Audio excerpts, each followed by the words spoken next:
Duduk yang dimurkai Allah Subhanahu wa Ta'ala. Allah ternyata murka pada orang yang meletakkan tangan kirinya ke belakang kemudian dijadikan sandaran.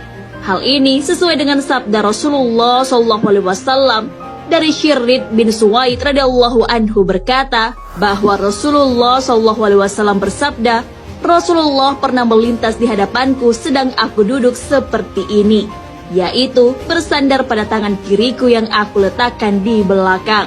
Lalu baginda Nabi bersabda, adakah engkau duduk sebagaimana duduknya orang-orang yang dimurkai? Hadis riwayat Abu Daud. Menurut At-Tibi, orang yang dimurkai yang ada pada hadis tersebut ditujukan kepada orang Yahudi. Namun menurut Abu Al-Tayyib Muhammad Syam Al-Haq, penulis kitab Aunul Ma'bud, ungkapan itu tidak hanya mengarah kepada orang kafir, tapi juga orang sombong, ujub, dan orang yang sering melakukan kemaksiatan. Syekh Abdul Aziz bin Abdillah bin Baz menyatakan bahwa duduk dengan posisi ini tak hanya terlarang di masjid, tapi juga di luar masjid. Sebagian ulama menghukumi duduk seperti itu adalah makruh. Namun Syekh Abdullah Al-Abbad mengatakan bahwa itu haram. Dalam kitab Syarh Sunan Abu Daud, makruh dijelaskan tentang maknanya. Makruh dapat dimaknakan juga haram, dan kadang makruh juga berarti makruh tanzis atau tidak sampai haram. Akan tetapi dalam hadis disifati duduk semacam ini adalah duduk yang dimurkai, maka ini sudah jelas menunjukkan haramnya.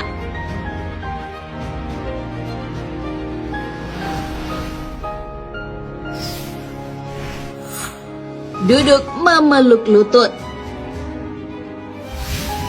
Saat mendengarkan khutbah, Rasulullah SAW melarang umatnya duduk memeluk lututnya. Telah menceritakan kepada kami Muhammad bin Humaid Ar-Razi dan Abbas bin Muhammad Ad-Duri, keduanya berkata, telah menceritakan kepada kami Abu Abdurrahman Al-Muqri dan Sa'id bin Abu Ayyub telah menceritakan kepadaku Abu Marhum dari Syal bin Mu'ad dari ayahnya bahwasanya Nabi SAW melarang dari duduk ihba, duduk dengan meletakkan kedua lutut di dada pada hari khutbah Jumat sewaktu imam berkhutbah. Hadis riwayat Tirmizi.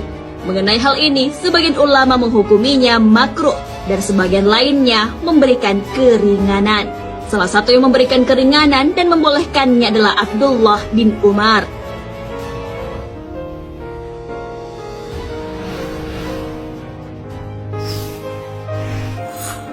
Duduk seperti anjing. Saat sholat, kita dilarang untuk duduk menyerupai cara duduknya anjing. Hal ini sesuai dengan hadis. Telah menceritakan kepada kami Yahya bin Adam, telah menceritakan kepada kami Syarik dari Yazid bin Abi Ziyad, dari Mujahid dari Abu Hurairah.